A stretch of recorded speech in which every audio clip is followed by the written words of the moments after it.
Kwake yeye hakuna kuta, hakuna pazia, hakuna wingu, hakuna ardhi ambaye yaweza kumzuia kuona. Utaenda wapi?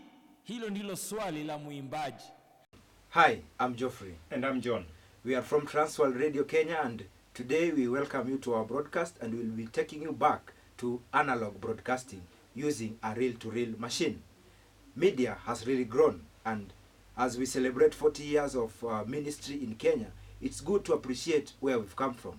And today we'll demonstrate that through a reel-to-reel broadcasting.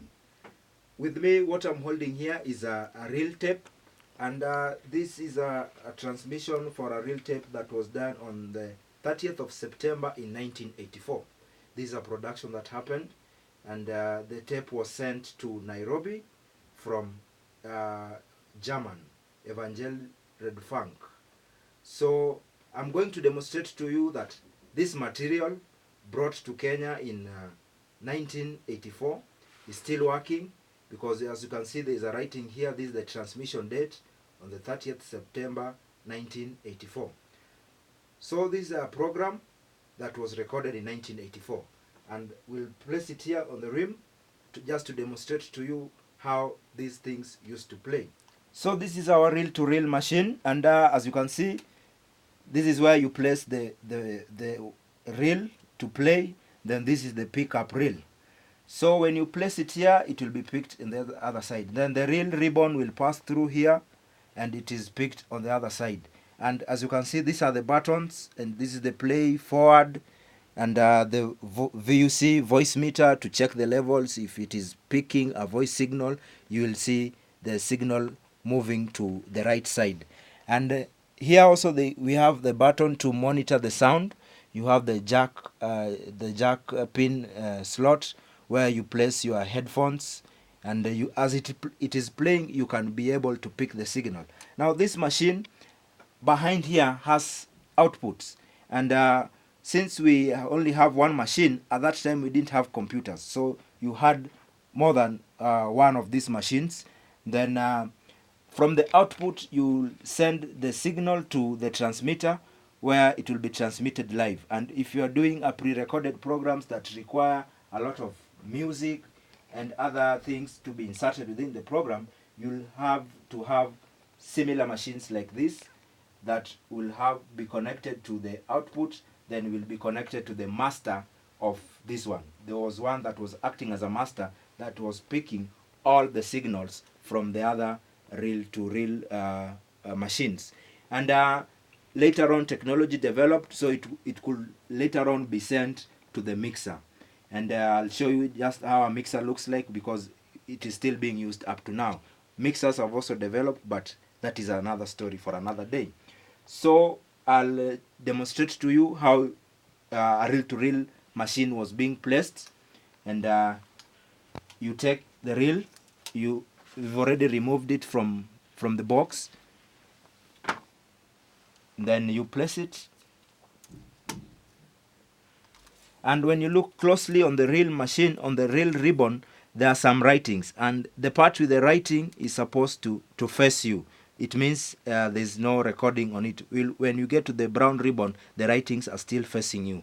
So this is just to guide you, and this is also to allow space for it to run. This is the ribbon that just holds this, so that as it runs, you don't lose data when you edit. You don't lose data by using the ribbon that is recording.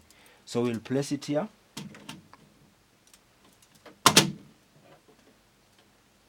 Once you've placed, and there are some spots where it fixes in well, then you slide the ribbon as I'm sliding.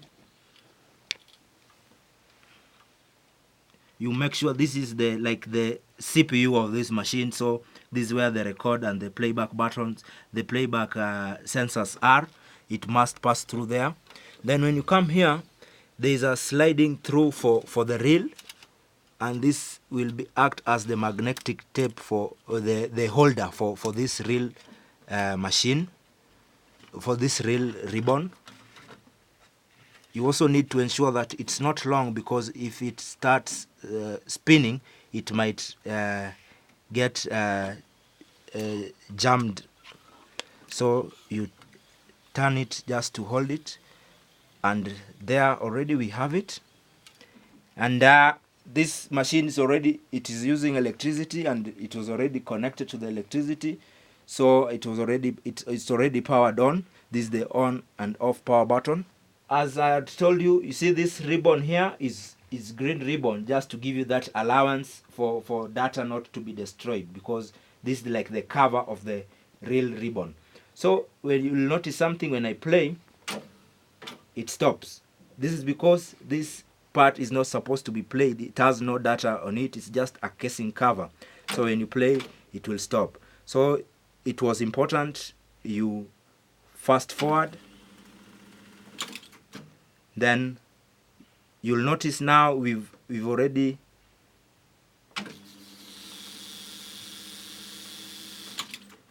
gotten to the brown ribbon. I think this one just slid through wrongly. These were some of the challenges with the machine. So once it's that, you see the brown side, this is the recording side. This is the writing side, just to cover the other side. So now when you play, and you can see your voice meter is moving, and from the headset, you can be able to listen to what is playing from the reel. With this, as it is playing right now, if we were doing a broadcast transmission and we had a transmitter here, from the output channel, we take the cable, we put it in the mixer, and what is playing here is transmitted live. If it is pre-recorded, what is playing here is taken to another master reel. Then the master reel will record this, at the same time record another from another source. So that's the arrangement with the mixer. Before that, the reel was also like acting like the mixer. So as you can listen, what is playing here, and remember I told you this program is recorded, and the date of transmission was 30th September in 1984, and you can still pick the signal from the headsets. So my colleague John will just take you through how it is done when you want to convert this now into digital format, so that it can be transmitted through the digital way of broadcasting. So John will take you through that. As I had introduced myself, my name is John, and I'm going to take you through how the sound will be converted from the analog form to the digital form, using the same format, the same things, and we convert it, we take it through the modern mixer and use the modern computers and have the voice in a digital form. We will now play the content that is in these tapes, and we will see how it happens in the computer over there. We'll play. You can hear the voices. We will use this cable to connect this machine with the mixer, and then take the voices from the mixer to the computer and use this software called Adobe Audition, and you will see the voices as it comes. You can see now how it's recording. We are converting the analog form, the sound in analog form, to digital. This can be edited very quickly and in an easy way, because in these tapes you could use a lot of time, and a lot of work was done to make sure you edit them. You can see, you can control the faders and whatever as you want your levels to be.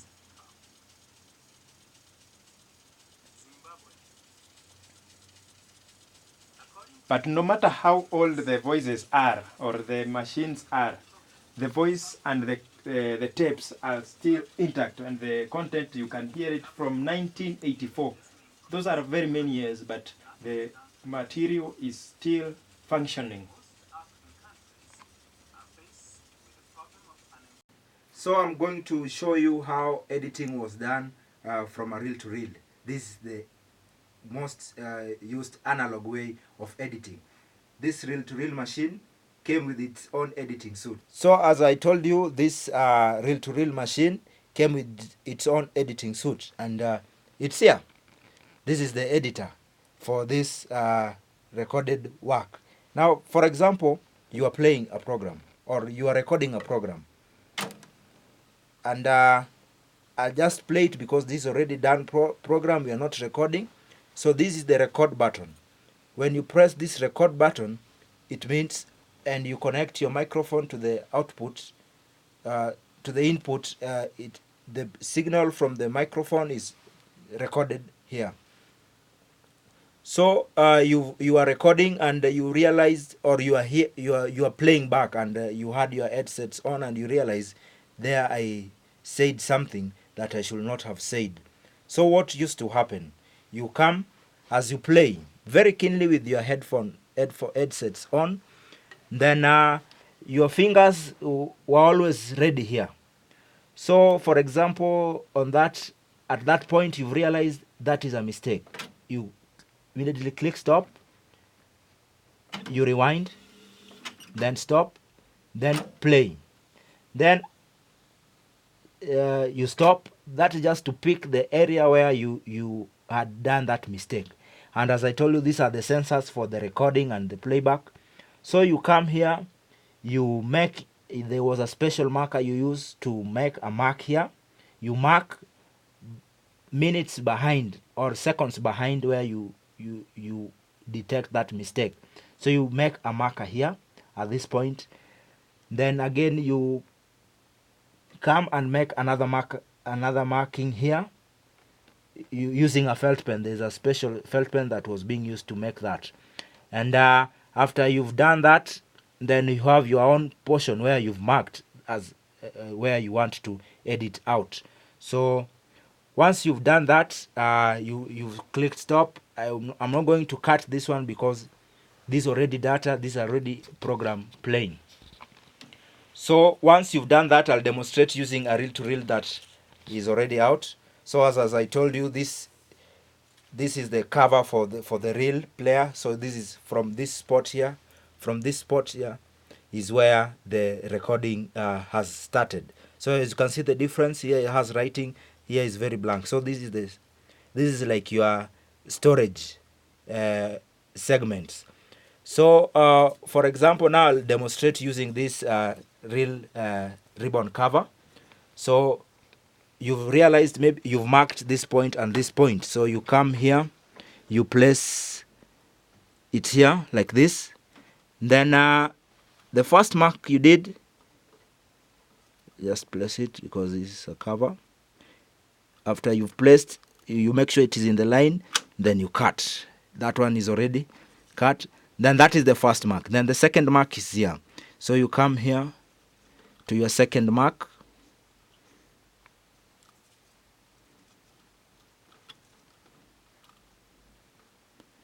Cut. So once that is done, and this is still here, and for this is the edited work you've edited out. So that is the editing you've done. This one, sometimes you need not to throw it because you realize you made a mistake in cutting it. So you might be needed to return it back. So you keep it very well. Then the place that you've cut, so you have two sides. So the other one fell down. So I'll just pick it up. So this one was in the middle. So you have this one. So you come here. Again, you align it.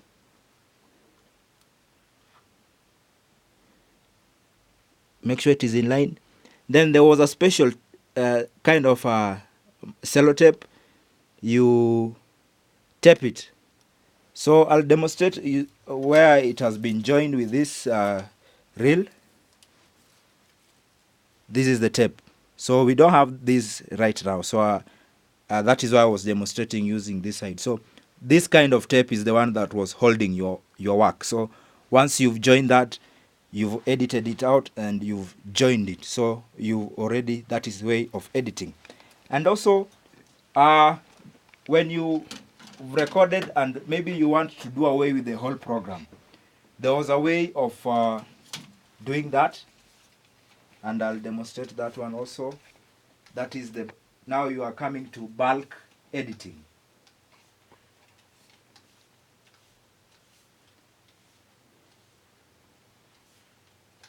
For bulk editing, it was done using this machine called a bulk Wycliffe bulk eraser. So since it is connected to electricity, but this one has malfunctioned, it is not working well. We are not going to connect it, so because it is not working. But once you connect to electricity, these are the lights to indicate that it is on power, and it is eraser is on mode. So you insert it, you press it down, and I was informed that this is a magnetic eraser, so it has a magnetic field around it. So you place the real tape, then you place it in. Once you've placed it in, you press it down. You see it is pressed to operate. You press it down. Then once you did this, it automatically switches the eraser on, and the magnetic field goes through the reel, and the data is deleted. Now you again turn it and you repeat the same process. So this was just the way you could edit on a bulk reel machine. So this one has no data recovery. Once you placed it in and you deleted it like that, your data was gone. And that is why we value these reel machines, reel tapes, because it is storing data, and since there is no way recovering data when it was edited in this format. Right now we have a data recovery mechanism, but at that time we didn't have any. So we really value them, and that is how editing was done. Complex, very complex. And you could lose work easily, because if you didn't label it well and somebody came and did that, then you have to, no other option but to repeat your work. So it has been a pleasure having you, and even as we celebrate 40 years of Transworld existence, we appreciate these machines. And for example, the recording that we've just played was done in 1984, before some of us were born. I was born by that time. I don't know if my cameraman was born at that time. So we appreciate this. Even as Transworld celebrates 40 years, it is our pleasure to have such kind of machines. And personally, I didn't get a chance to use them in broadcasting, but in the next video we'll show you of a person sharing experience, Mr. Joseph Gabor from TWR Slovakia, sharing his experience of how this machine used to work and what the experience he had in working with this. So thank you very much, and see you next time.